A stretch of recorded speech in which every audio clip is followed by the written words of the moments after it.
We're done this partisan salad. Now listen here to this ballad.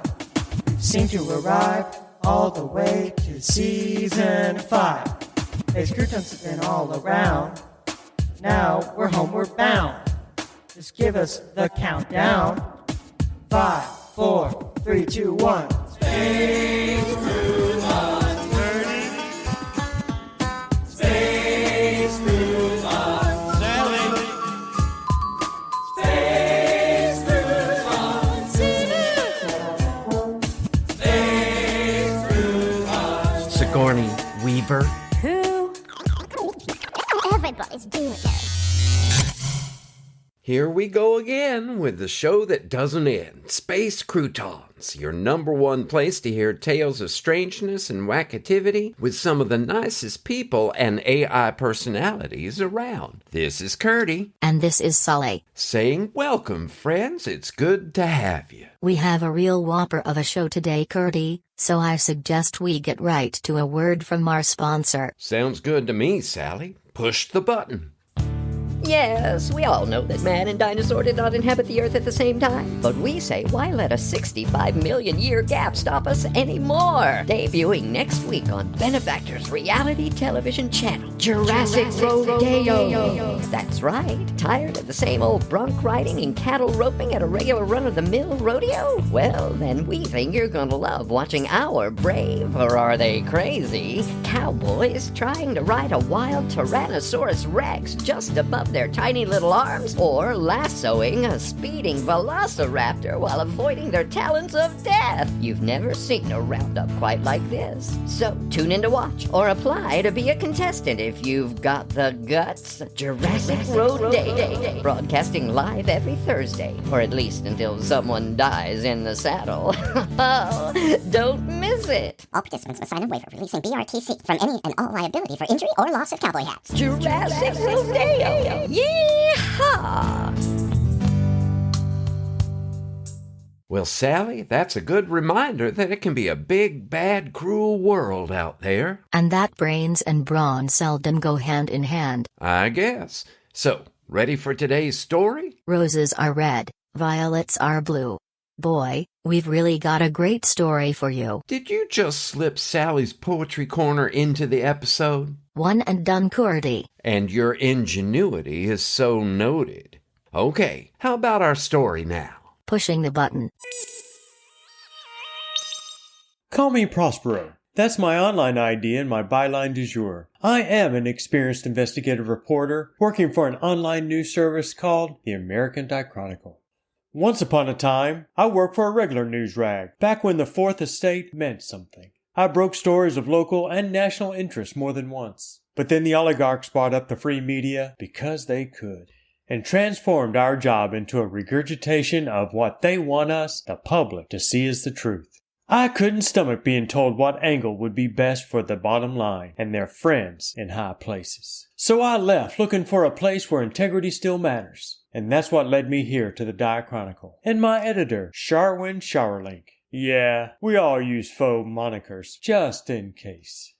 I have to admit, working for a web entity is different from what I was used to. Secret rendezvous and backroom conversations over a whiskey neat, passing documents in brown envelopes back and forth until just the right amount of details shone a light on the secrets of a corrupt city official, a callous business practice that endangered the health and safety of the unsuspecting public, or a duplicitous covert government scheme to solidify power for one party or the other.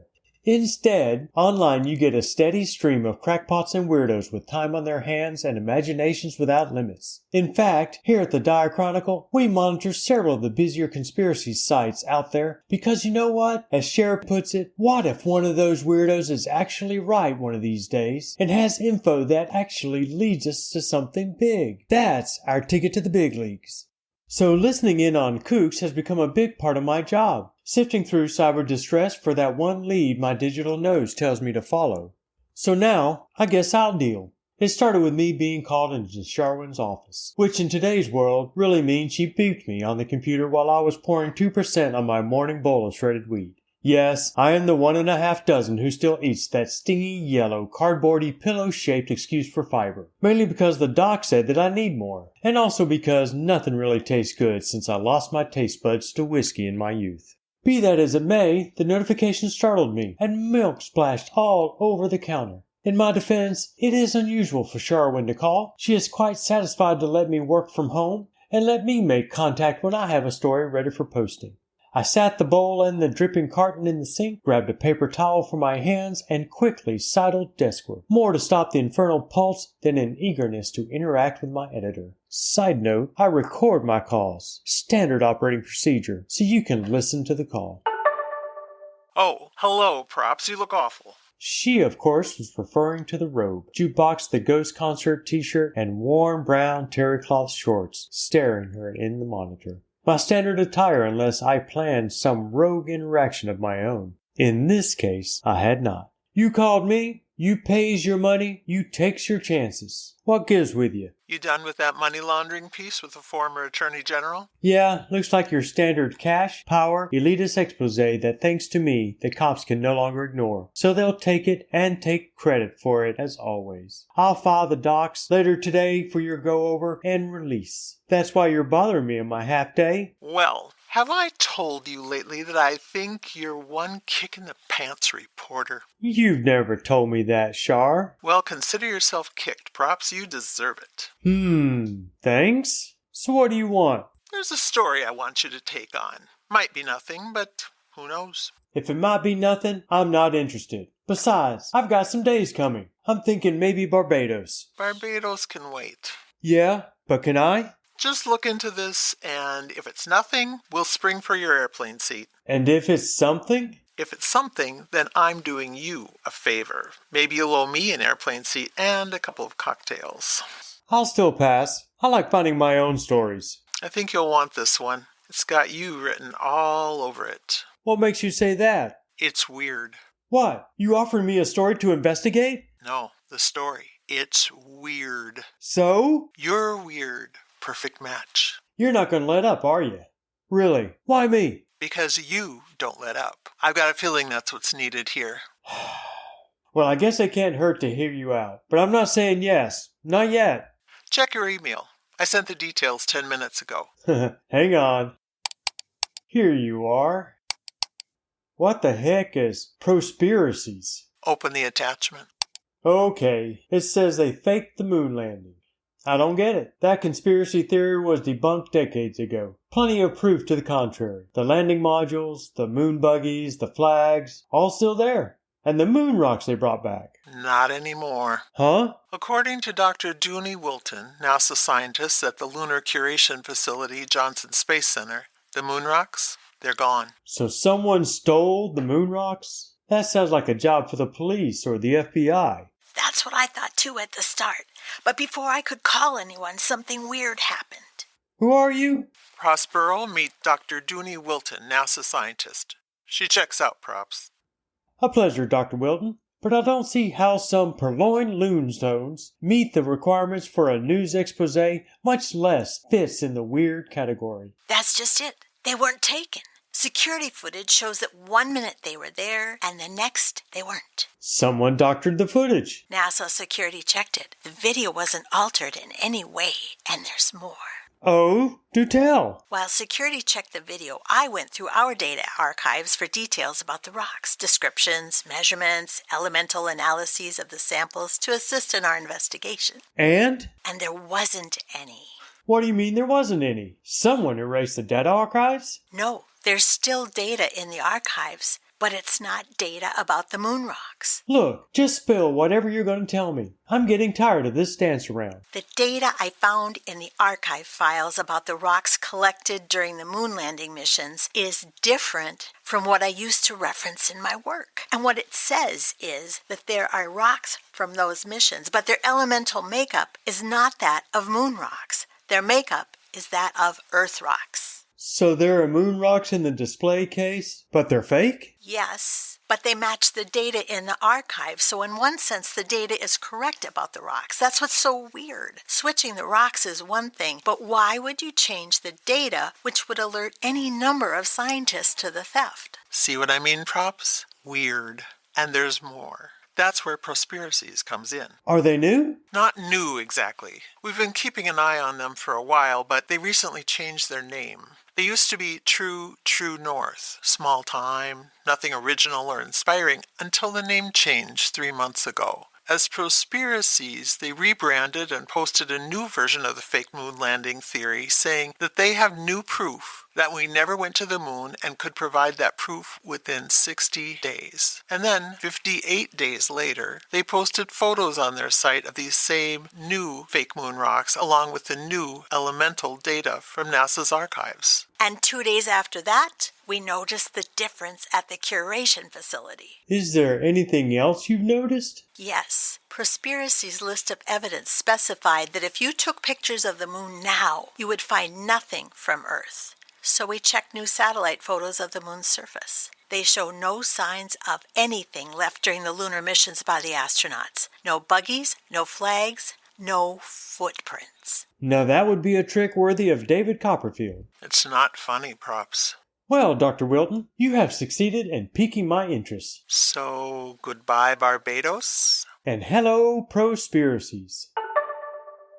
So here I was with a half-eaten soggy wheat stack and a mystery. So what could I do but put the cereal bowl down on the floor for my cat Milo? He wouldn't eat the wheat but would lap up whatever milk he could. Meanwhile, I opened another browser on my laptop and started getting familiar with the organization formerly known as True North.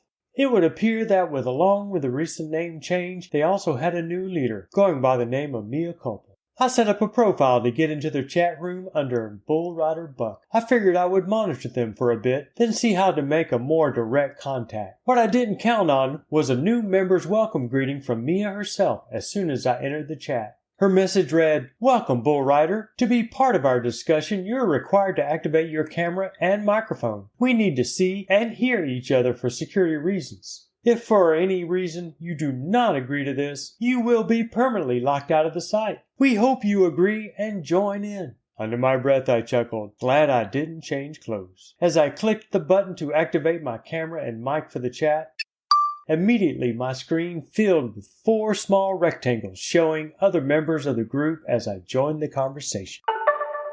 All I'm saying is give peace a chance, said a man in glasses and an old cardigan. His chat ID ID'd him as Looker. Oh, now you're John Lennon. 9/11 was an inside job. Trust me, Johnny, we can't have peace until we get rid of the traitors. This woman had on an I Love Cats sweatshirt. Her screen ID'd her as Matrix Annie. And just how do you propose we do that? You say you know who they are, but you still haven't provided any real proof. I was startled to recognize the face of Dr. Dooney Wilton, NASA scientist, but here her name appeared to be Druma Queen. They used a transportal. There was a glitch the TV station said was signal interference, which is a lie, and then I saw the plane just appear. And other eyewitnesses have personally told me that they saw it too. Your cats don't count as eyewitnesses. Why not? They watched it on TV with me. We saw the exact same thing. Looker, we've talked about this. Personal attacks are not allowed. This is a safe space. Remember, if something happened, it happened, no matter how ridiculous it may sound to someone else. We finally found evidence about how they faked the moon landings. But Annie, Looker, and Drumma are right. At the moment, we just have what you believe. We will have to wait and keep looking, and maybe, just maybe, the proof will present itself soon. But Mia, I know what I know. And Tiger Lil, Winston Whiskers, and Captain Meow know it too. Tell you what, Annie, put your experience down on video along with as much detail as you can remember, including the cats as well. And then we can all listen. You can't be serious. Without interruption. And we'll see if anyone in the group catches something that could be the proof we need. But that could take weeks. How am I supposed to get the cats to sit still and talk to the camera? Well, it's up to you to convince them to take it seriously. Now, I know you can do it. Please, trust me. With your story concisely and calmly presented, I believe we can once and for all show everyone the truth. Now, this feels like a moment to take a break from our current discussion to welcome our newest member. Everybody, please say hello to Bull Rider Buck. Buck, why don't you tell us a bit about yourself? I glanced at the screen, smiled slightly, and spoke. Hello, everyone. Good to join in with others who really want to put the truth out there. It's taken me a long time to get up the nerve to speak out, and I hope to be an asset to Prospiracies and your important work. Sounds like a saddlebag full of bull already. Mia, I don't think we need any new members. I say reject. Why, Looker, you sound intimidated. Afraid another man might show you for the weak, wishy-washy bully you really are? Oh, enough, you two. Too bad, Looker, but anyone who is willing to have our backs is okay by me. What say you, Druma? I say, I think we need members. Progress has been hard with just us four, so the more the merrier. 3-1, Looker. Go cry in a corner if you don't like it. Go gag on a furball, Annie. Meow, who's catty now? Well, I think we are just about at time anyway, so we'll find out more about you, Buck, at our next meeting on Thursday, midnight, Central. That's a bit late, isn't it? Switching around our meeting times is one way to stay under the radar. At that time, I will be ready to present our new evidence regarding the premature death of Paul McCartney in 1966, and we will post an announcement online telling all when we will go public with the proof. Ta for now! And just as quickly as the meeting appeared on my screen, it left. Not a minute later, I got another meeting notification, this one from an upper dock on Spacetime. With a chuckle, I accepted. What the heck were you doing in that chat? I didn't have time to tell you before. I joined the group a couple of weeks ago. Like mines, I guess. You better leave the investigating to the professionals. I'm a NASA scientist. That makes me the professional investigator here. Touché. So have you learned anything from the last couple of weeks? Only that the whole Paul is dead thing seems to be important to Mistress Mia all of a sudden. And she seems quite confident that we will have the proof on Thursday, but won't say from where. Well, we'll just have to see. Now, in the meantime, I need to see the recent moon surface photos, along with the old ones that had the NASA equipment in them. I can send the new ones, but the old ones now look like they were taken out in Death Valley. Huh? One of them shows a shadow of a Joshua tree in the background. The terrain doesn't match at all. Right. Well, I guess I'll see you Thursday. At midnight. Hey, Props. Thanks for doing this. It's important. More important than Barbados? The next few days went quickly. I could barely find anything online about the moon landings, except for the Prospiracies info. Even NASA was silent on the subject. It would make sense that they would keep it quiet until they figure out how to fix it. So I set my sights on the next meeting, and at 11:58 Thursday evening, I signed in again to their chat link. Ah, Bull Rider Buck, good to see you again. The others will be here any minute and we can get started. Meanwhile, why don't you tell me what particular truth is the focus that you wish to make people aware of? The Roswell incident? The Kennedy assassination? Oh, I hope you are not a flat earther. I mean, what would be the point in that? While I respect other people's beliefs, I do feel we need to draw the line somewhere. I am surprised, Mia. You sound more like a skeptic. Well, let's just say I know the real truth when I hear it. And a flat earth is not the truth? No! And neither is the name Bull Rider Buck, Mr. Prospero of the American Diachronicle. How did you... Like you, I have my sources. So I guess with my cover blown, I'll be signing off. Why ever for? You want the truth. I want to share the truth. We should work together. That would be very interesting. Except for one thing. We both know the moon landings really happened. All the evidence points to the contrary. That's just a story. Stories can change. My job is to decide how. What's that supposed to mean, your job? What's your job exactly? Too soon, Props. But if you want answers to some of your questions now, try Space Croutons. The podcast? They know who you are? They have met me before. You're not really giving me much here. You're the investigative reporter. Investigate. I canceled the meeting for the others. I felt like we needed some privacy. But if you need a push in the right direction, try looking up the death of Paul McCartney in 1966 next Monday. I think you'll be impressed by my work. Or at least I hope you will. That was it. And sure enough, on Monday, I looked online to find a news report that late Sunday night, a man we all had come to know as the older Beatle Paul McCartney had confessed in a live Graham Norton interview that he was in fact a Canadian look-alike by the name of William Shears Campbell. He claims that yes, he took Paul's place and that all Paul McCartney's music after the tragic accident that took the singer was actually William's own work, and that it proves that he is a pretty good singer-songwriter himself, and is actually the father of his and Linda's 4 kids. She never knew any different from what I could tell. Gone was any internet documentation contrary to the startling news. Instead, the evidence supporting the reveal was splashed across the computer screens for the next week. That's when I knew I had to contact Space Croutons. This mea culpa, I checked the Prospiracies website, but they no longer show any sign that she was ever there. Who is she? How did she find enough proof to make Billy Shears confess? Things are not adding up, but then that seems to be what you are all about, right? Well, this is me reaching out. Call me. It does look like something's going down out there, Sally. We'd better look through our archives and see what we can find to help Prospero out. It's like my dad used to say, lending a hand to those who need it is fine, as long as when they give it back, they put a beer in it. Already on it, Curdy. And folks, if you have any thoughts about any of this, we want to hear from you too. And as we sign off, remember, keep peace in your heart until our next story time. Don't just sit and scoff. Season 5 is taking off. Here to show wrong from right. Share with you the true light. Even though things might be tight, the future's bright so the writers can write. Now, give us the countdown. 5, 4, 3, 2, 1.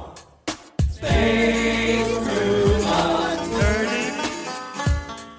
Space Croutons, SALI. Space Croutons, Space Croutons. You know, Alien. I'll give you Alien. Space Croutons again and again. No matter where, no matter when, they're to be found, the legendary now. So let's count up season 1, 2, 3, 4, 5.0. Now here we go. Space Croutons, Curdy. Space Croutons, SALI. Space Croutons, Space Croutons. Because in space, no one can hear you sing. Whitney Houston, we have a problem. Space Croutons is a work of original fiction. Similarities to persons, situations, or events, real or fictional, is coincidental and unintentional. Created and written by Jerry, Jace, John, Della, and Jeff Goodson. Episode story by Jeff. Original music by Levi Blakesley, John, Della, Jerry, and Jeff. Production by Jeff. Featuring the voice talents of Patsy Puckett, Karen Backdorf, John, Jerry, Jeff, and Sally. Entire work copyright 2024 by Jeff, John, Jerry, Della, and Jace Goodson. This has been a Good Witch audio production.